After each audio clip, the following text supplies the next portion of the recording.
All right, Shalom. Welcome to Yom Kippur.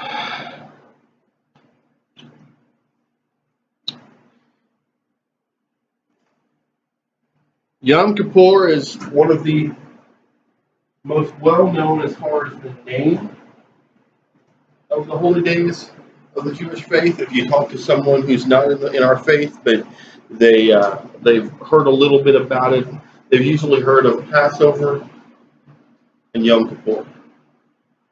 Okay, but just like with Passover, Pesach, most Gentiles have no clue what Yom Kippur is really about.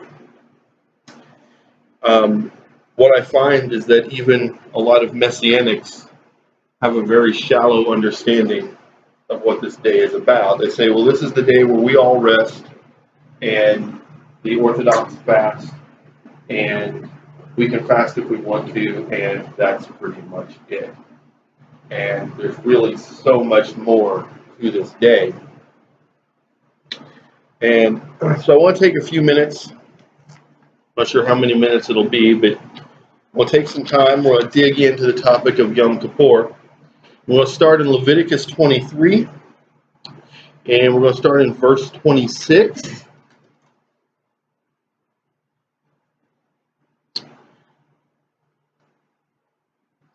It says, Yehovah spoke to Moshe, saying, mark the 10th day of the 7th month is the Day of Atonement. It shall be a sacred occasion for you. You shall practice self-denial, and you shall bring an offering by fire to Yehovah. Now, that self-denial, sometimes some translations say you shall afflict your soul, or you shall afflict your being. But the literal meaning of that Hebrew is self-denial, and that's where the Orthodox take the custom of fasting. They say we're going to fast from food and water for 24 hours, a whole day, and that's going to cause us, as we suffer, to focus on Him. I'm not saying that that's a bad way to give the day to Him. I just want to emphasize that the commandment does not say that that is how we have to do it. It just simply says that we have to afflict our souls. We have to experience or practice self-sacrifice, self-denial. And you shall bring an offering by fire to Yehovah. Just like on previous holy days, I've been talking about, there are some things that we can do. There are some things we can't do. Our understanding within our missions board, all the elders agree that this offering made by fire was supposed to be brought to a priest at the temple. We don't have a local priest, and the temple is not standing right now in Jerusalem. And so that is one of the things that we unfortunately are not able to do right now. It says, you shall do no work throughout that day. Now that is something that we can do. Okay? My phone right now is filled up. I'm sure my email also is. I keep getting notifications that people want me to do things that have to do with my secular labor. I haven't answered any of them. Okay? Yeah, if it was something popped up that with well, basically we call our 911 signal, which means that like there's possibly like life and death situation, then I would respond to that. But if it's, hey, did you get this paperwork done? Well, I can wait for tomorrow. Okay. If it's, hey, did you remember to call so and so and ask them about that thing next week? I can do that tomorrow. Okay. Those are things that would take me away from focusing on Him.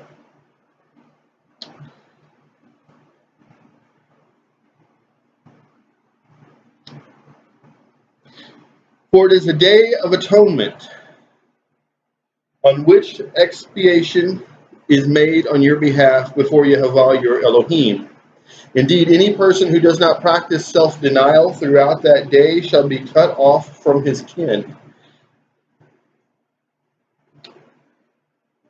Literally, the Hebrew there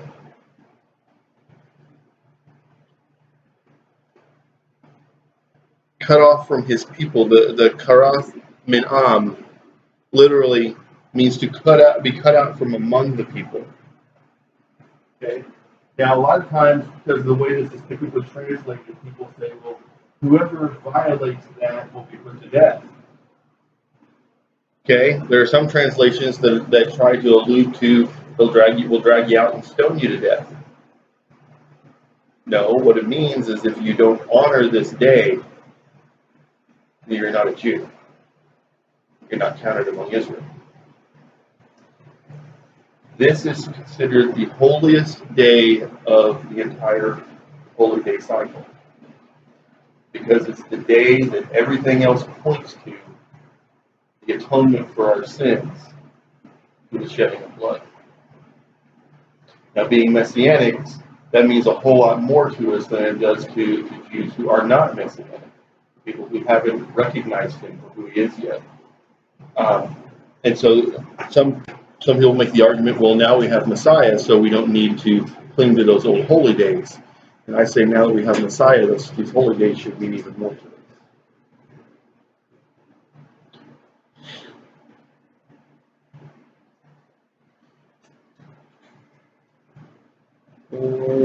And whoever does any work throughout that day, I will cause that person to perish from among his people. Do no work, and that Hebrew literally refers to his name. In other words, he'll no longer have a good name. That name will perish. Do no work whatever. It is a law for all time, throughout the ages, in all your settlements. And again, we get the argument. I just had the argument working over corrections yesterday. Well, why do you still do that? Don't you know, quote unquote, Jesus came? You don't need to do that stuff anymore. It is a law for all time, throughout the ages, in all your settlements. No, really, you don't need to do that. He doesn't expect that from us anymore.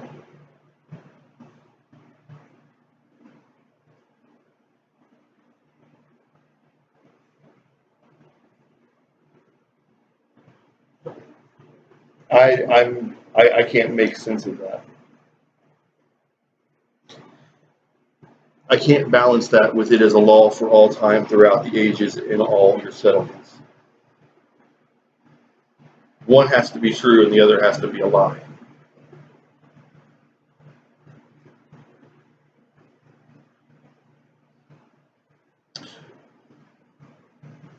It shall be a Sabbath of complete rest for you. That goes back to what we talked about on Yom Kippur. The word there actually is Shabbathon. Shabbathon means a special Sabbath. So just like Yom Kippur was a special Sabbath, this is a special Sabbath. And you shall practice self-denial on the 9th day of the month at evening. From evening to evening you shall observe this your Sabbath, or the Shabbat. It's interesting there because I was just talking this past weekly Shabbat. I filled in for Brother Melech, and I was preaching out of Genesis chapter 1, and we talked about the establishment of the biblical calendar. It's not just a Jewish calendar. It's not just a Mosaic calendar. It is the Creator's calendar, and we count the days from evening to evening. Let's go. Turn back a few pages to Leviticus 16. We're going to start in verse 1.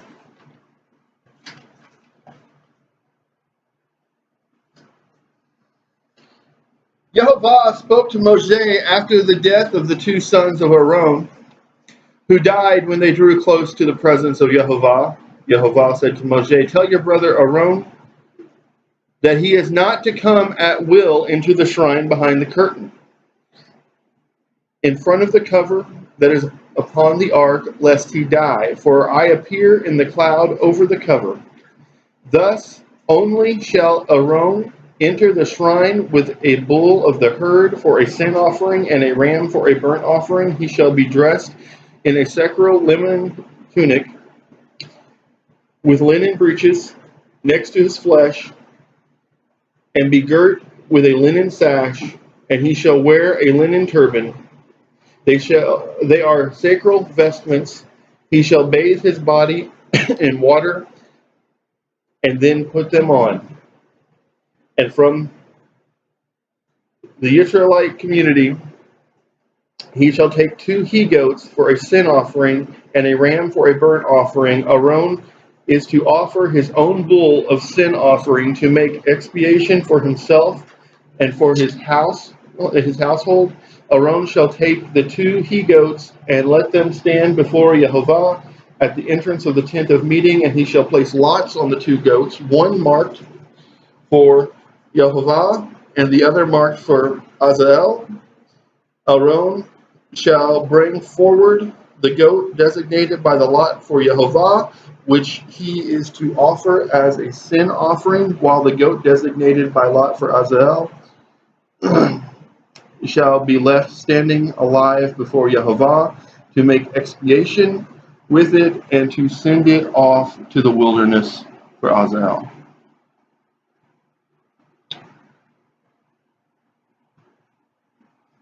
Talking about the scapegoat of Yom Kippur. For a long time, I misunderstood this. I believed, because this is what I was taught in mainline churches, well, the scapegoat, the priest laid his hands on the scapegoat and transferred all of the sins of Israel into that goat, and then killed the goat as an offering. It said Yahuwah. And that always perplexed me, because everything I read said a sin offering needed to be pure. If the sin offering took on that sin, how could it be pure? And it always perplexed me. And then as I was coming deeper into the faith and I was growing in my understanding, it was pointed out to me by a professor that that's not what it says at all. Read it literally. Put aside what you think you know and read what it says. And what it says is that all the sins are transferred into one goat. The other goat that is pure is brought in to be made with the sin offering. Then the one that has all of the sin is set free to wander in the wilderness, never to return to the camp. And when it's out there, it's going to be hunted. It's going to be killed. Not by men, but by wild beasts. And then the carrier of that sin can no longer bring it back into the fold of Israel. And to me, that makes so much more sense than the way it was originally taught to me.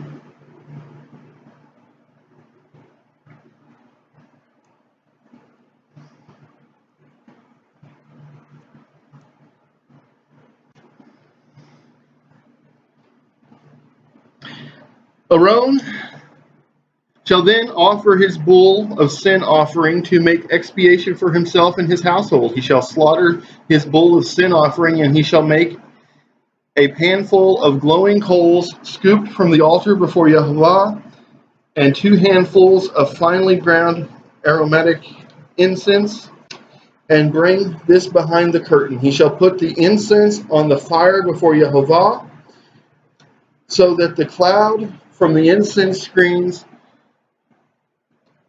the cover that is over the ark of the pact, lest he die. He shall take some of the blood of the bull and sprinkle it with his fingers over the cover on the east side, and in front of the cover he shall sprinkle some of the blood with his fingers 7 times. He shall then slaughter the people's goat of sin offering, bring its blood behind the curtain, and do with its blood as he has done with the blood of the bull. He shall sprinkle it over the cover and in front of the cover. You know, people ask me, why did Mashiach have to die before he could ascend into the heavenlies? Isn't that cruel? Why couldn't he just ascend and do the work of our salvation? I'll tell you why. Because that is not how sin offerings work. The sin offering has to die outside of what is holy and then be brought inside of what is holy, or the sacrifice does not meet muster. The book of Hebrews tells us without the shedding of blood, there is no remission of sin. Had Abba done what Mashiach prayed, when he said, "Let this cup pass, pass from me. Don't let me have this. Don't let me suffer this way." And then he turned around and said, "But your will be done." Had he granted that, then Yeshua could not have been Mashiach. He had to die and then enter the heavenlies, or he could not fulfill this typology.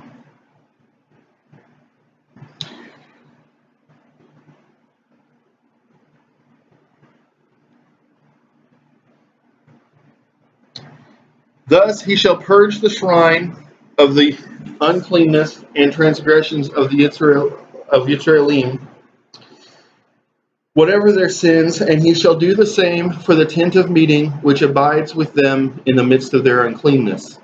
When he goes in to make expiation in the shrine, nobody else shall enter the tent of meeting until he comes out. When he has made expiation for himself and his household, and for the whole congregation of Israel, he shall go out to the altar that is before Yehovah and purge it. He shall take some of the blood of the bull and of the goat and apply it to each of the horns of the altar, and the rest of the blood he shall sprinkle on it with his finger 7 times. Thus he shall cleanse it of the uncleanness of Israelim and consecrate it. I want you to think about something here. The order of the cleansing. Because we are all called to be priests, right? No, we're not all called to be Levitical priests. We're all called to be priests of the order of Melchizedek, which is older, but the Levitical priesthood is supposed to be a model for us to know how to live our lives. And it says that the priest must first cleanse himself, and then his family, and then all of the rest of Israel, and then do the holy things. You see, we get it backwards a lot of times. We think if we do the holy things, that makes us clean. And I've told you over and over. People accuse us all the time. Oh, I see, you do works to be saved. And I say, no, we do works because we're saved. But if we ever forget that and think that the works save us, then we're lost.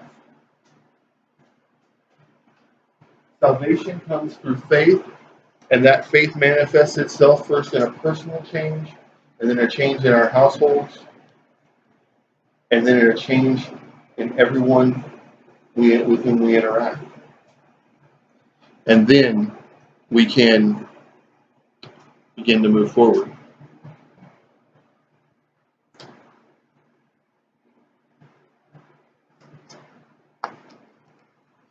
Let's speed this up a little bit because we're all drenched in sweat. Maybe we're the offerers.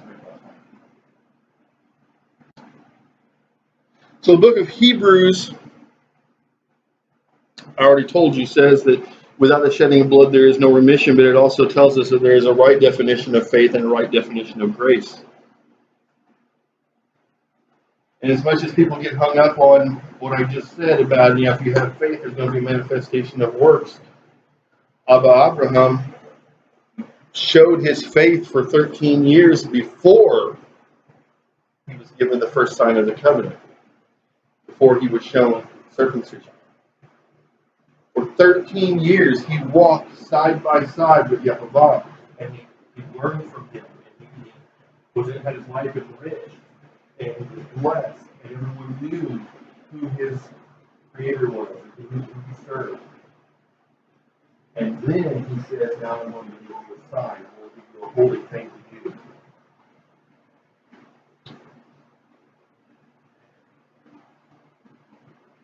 And I say that because there are even Messianics, I'm ashamed to say there are Messianics who show up to synagogue on the high days and never come on Shabbat. Who come on Shabbat, but through the week you would never know they were professing Messianics because the way they're living doesn't look any different than the way the world is living. And when we don't look any different than the world, why would they want to change? How are they going to see something and say, I want that for myself? if all we're doing is what they're doing. And if we surround ourselves with non-believers and we allow them to pull us down to their level instead of trying to pull them up, then we become just like them.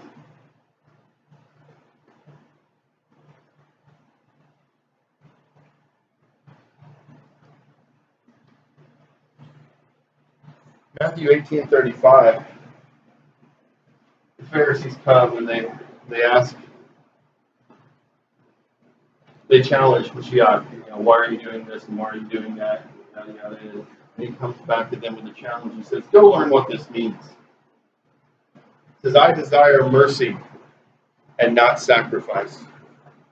I don't know how many mainline churches I've stood in and read that passage and said, so what does that mean? And hands will go up and people basically make guesses because none of them know what he was talking about. Because they haven't read those first 39 books. Because they don't know that in the book of Hosea, chapter 6, Yehovah speaks through the prophet and says, I desire mercy and not sacrifice. I desire obedience to God, to Elohim, more than I desire burnt offerings. Yom Kippur is a day of atonement, but atonement only exists in his permissive will. In his perfect will, there would be no need for atonement. There would be no need for a sin debt to be paid.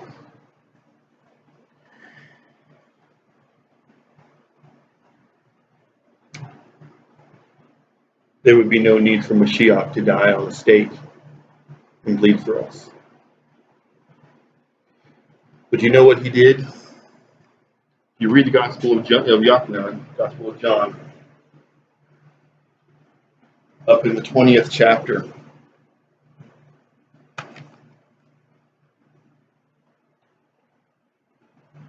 Beginning in the 19th chapter, he has died, and Yosef of Arimathea, who a lot of scholars believe was either his uncle or his great uncle on his mother's side. Very wealthy man, goes to Pilate and says, let me take his body, let me bury it properly. Pilate says, do what you want. So he takes it down and he wraps it in linen cloth. With sacred garments made of linen. Wraps it in linen cloth. And he lays it in a tomb. And he rolls a stone. Him and his friends roll stone across the tomb. And it's sealed by the Romans at the request of the Pharisaical leadership. 3 days and 3 nights later, the tomb was kind of standing open. And they go in and they find linen vestments discarded.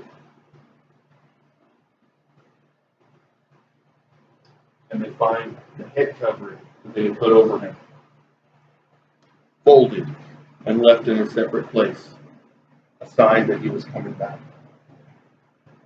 They didn't understand. They recorded it all, but they didn't understand what it meant. What it meant was that the sin offering had died. The high priest had gone into the Holy of Holies, and the work of our salvation was done. But if we don't know what Yom Kippur is, if we don't know why we need atonement, if we don't know what the price of that atonement is because we've never studied the Torah and the Tanakh, and like I said on Shabbat, it's just a fairy tale. And that's how humanity professing believers treat it. Too many believers love the baby in the manger and aren't too keen on the guy who died. We have to be about the guy who died. Because that's where the work is done. We have a midrash questions?